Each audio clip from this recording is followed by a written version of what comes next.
श्री स्वामी समर्थ सगळ्यांना. तर बघा, सकाळी उठून यांनी दुकानात गेले ते दूध वगैरे घेऊन आले. तोपर्यंत मी आंघोळी वगैरे करून घेतली. तर बाळ अजून झोपलं. तोवर पटापट म्हणले इकडचा पसारा आवरून घ्यावा.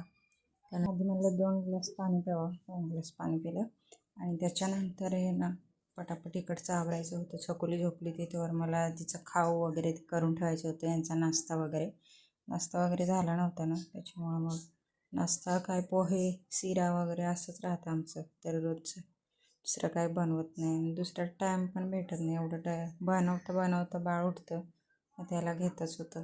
त्याच्यानंतर मग कपडेला इकडे तिकडे टाकले ते घरातच. पाऊस वगैरे चालू होता ना, तेव्हाचे कपडे म्हणजे सुकत वगैरे घालायला काय बाहेर वगैरे जागा आहे, पण पाऊस आला की सगळं पाणी येतं ना, त्याच्यामुळं मग घरातच टाकते.